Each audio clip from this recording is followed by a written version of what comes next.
दरख्त की आवाज। एक छोटे से गांव के किनारे एक विशाल पुराना पेड़ खड़ा था। सैकड़ों साल पुराने इस दरख्त को लोग बोलने वाला पेड़ कहते थे, क्योंकि कभी कभी उसकी डालियां बिना हवा के हिलती और उसमें से अजीब सी आवाजें आती। गांव के बच्चे उससे डरते थे और बड़े उसे बुरी नजर से देखते।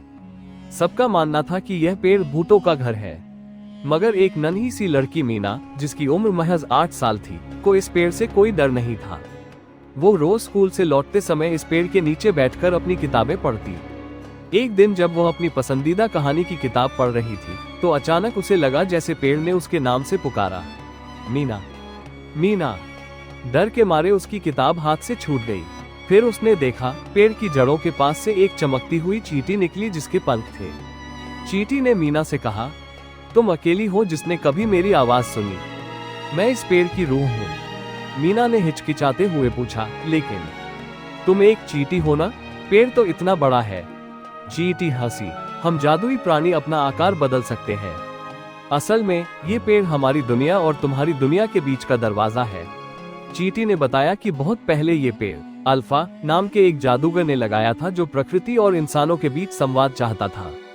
मगर जब लालची लोगों ने पेड़ को काटने की कोशिश की, तो अल्फा ने उसे सुरक्षा देने के लिए एक जादू डाला। अब कोई भी इसे नहीं काट सकता था, मगर इसकी आवाज भी धीमी हो गई थी। मुझे तुम पर भरोसा है, चींटी ने कहा, क्योंकि तुम्हारे दिल में प्रकृति के लिए प्यार है। क्या तुम मेरी मदद करोगी? मीना ने सिर हिलाया। चींटी ने उसे बताया कि गांव के बाहर एक काला तालाब है जहां जहरीला पानी इकट्ठा हो रहा है। अगर यह पानी पेड़ की जड़ों तक पहुंचा तो पूरा जंगल मर जाएगा। अगले दिन मीना ने अपने पिता को सारी बात बताई, जो गांव के सरपंच थे। पहले तो उन्हें यकीन नहीं हुआ, मगर जब मीना उन्हें पेड़ के पास ले गई और चींटी ने उनसे बात की, तो वे हैरान रह गए। गांव वालों ने मिलकर काला तालाब साफ किया। मीना ने पेड़ के नीचे एक विशेष मंत्र गाया जो चींटी ने सिखाया था। धीरे धीरे पेड़ की पत्तियां हरी होने लगी और उसकी डालियां फिर से फलने फूलने लगी। एक रात जब पूरा गांव सो रहा था, मीना ने देखा कि पेड़ से निकलकर सैकड़ों रोशनी के बुलबुले उड़ रहे हैं। हर बुलबुले में एक छोटा सा प्राणी था, कोई फूल की शक्ल में, कोई पक्षी की। वे सब मीना के चारों ओर घूमने लगे।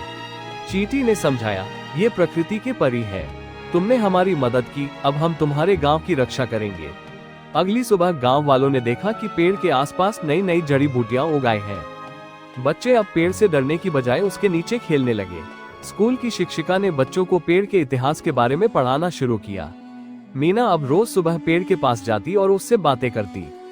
कभी कभी पेड़ हिलता और उसकी पत्तियों से संगीत सा निकलता। गांव वाले कहते कि यह मीना के लिए पेड़ का जवाब है। एक दिन चींटी ने मीना को एक खास बीज दिया, इसे अपने घर के सामने लगाओ। जब तुम बड़ी होगी, ये तुम्हारा अपना बोलने वाला पेड़ बनेगा। मीना ने वो बीज लगाया। आज वो पेड़ भी बड़ा हो चुका है और मीना की बेटी उसके नीचे बैठकर कहानियां सुनती है। गांव वाले अब प्रकृति का सम्मान करते हैं और हर साल वृक्ष दिवस मनाते हैं, जब सभी बच्चे नए पेड़ लगाते हैं।